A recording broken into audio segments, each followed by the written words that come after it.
Before we start, can we just have a little moment of silence for all Ferrari fans watching this video?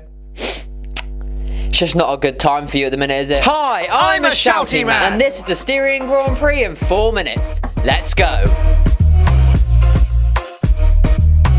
So, after kicking off the season with a bang of a race last week, expectations were high for the first ever Styrian Grand Prix, and qualifying didn't disappoint with a full wet session causing absolute chaos, with George Russell finally getting into Q2, and Lewis Hamilton again showing why he's paid $40 million a year, out-qualifying second place by 1.2 seconds. However, the weather improved back to sunshine on Sunday as the cars lined up on the grid just as they did the week before. Would the Styrian GP deliver us another classic? We were about to find out. It's 5 red lights and away we go. Cars side by side through turn 1 and up to turn 3. 4, now 3 cars wide, the Ferraris collide. Safety car already. Are we on for another bang of a race, lads? Because it does seem like it at this point. As the safety car leads the field around, both Ferraris pull into the pit lane, with the full extent of the damage is now visible. Vettel's out as expected, given the fact he has no rear wing. Charles returns to the track about 4 light years behind everyone else, does a couple of laps before the team decides the damage is too much and retires him as well, putting an end to this nightmare of a fortnight for the prancing horses. So now with the debris clear, we're ready to go racing again. As the safety car pulls into the pits, more side-by-side action throughout the midfield, with Russell getting involved in P12. But wait, he goes off! Into the gravel he goes. A rare mistake from the highly rated Brit as he drops down to last. Cheers! Claire's crying now. I'm gonna lose my job. Meanwhile, up front, Hamilton's checking out, continuing with that godlike form we saw in qualifying, whilst Bottas and Albon take 3rd and 4th respectively after passing Carlos Sainz in the McLaren. Then as the pit stops start to begin, Ocon retires, after running comfortably in 7th behind his teammate Ricciardo, making it 2 weeks in a row that Renault reliability has left one of their cars back in the garage. Then Sainz's lovely day running in 5th took a turn for the worse, as a dodgy pit stop from the McLaren team cost him lots of time, dropping him down to 10th. However, Sergio Perez has been on this entire race after starting 17th, as he's making his way up through the field in rapid fashion. Then it all slowed down a bit as we had a lull in the race. A perfect time to go and make a cuppa. However, the race was far from over yet, as Perez continued his charge, taking Ricciardo for 5th, as now Verstappen had picked up some damage on his car, from the curbs I believe, those pesky little curbs, allowing Bottas to close down that gap to 2nd, while Perez is setting fastest lap after fastest lap, closing in on Albon for 4th. Then on lap 66, Bottas finally arrives within striking distance of Max, into turn 3, then down to turn 4. Verstappen almost mirrors Albon's move from last week. However, this one doesn't end in tears as Max holds it round the outside. Valtteri, however, is not having it, as on the next lap he goes again, and this time he makes the move stick, giving us viewers a familiar sight on our screens as Mercedes now sit 1-2. Finally, some normality in 2020. Sainz then pits with just a few laps to go in order to try and get that extra point for fastest lap. Meanwhile, Stroll sat behind Ricciardo trying to make a move, as these last few laps start to turn chaotic. Sainz sets a new lap record, whilst Perez makes a move for 4th, and again in the same spot as last week, Albon gets hit on his right rear, but this time it doesn't ruin his race as he holds 4th place. However, it does give Perez some wing damage. Might want to keep an eye on that, lads. Then Stroll dive bombs Ricciardo, running them both off the track on turn 3, nearly allowing Norris to come out of nowhere and take both of them. However, Stroll holds on to 5th, keeping the McLaren behind him,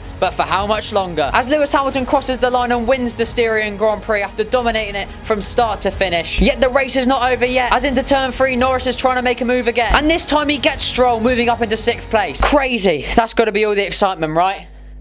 Right? Wrong! Perez's damage has got even worse, and now he's limping round the track, going very slow into the final bend as Lando Norris comes flying past, stealing 5th at the very last second. As they come towards the checkered flag, it's 3 wide with Perez, Stroll and Ricciardo. Will they take him? No! Perez just holds on to P6 of his damaged car. What a crazy last lap here in Austria.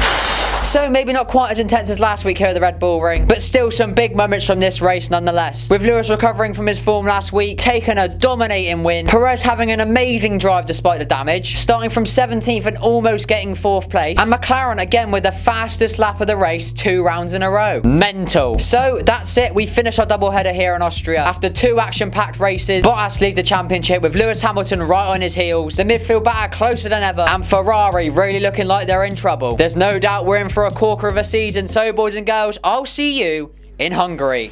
Don't miss it. Wag one leg is how you doing, what's poppin'? Fast rush it all and I'm never ever stopping. Gonna hit you so hard that you won't open the coffin. And I'm walking around the lady shit, the panels will be dropping like. Look at it. Look at this mess of a trim. Look at that. Oh my good lord. It's going anyway, so it should be gone by next week. Hope you're looking forward to it.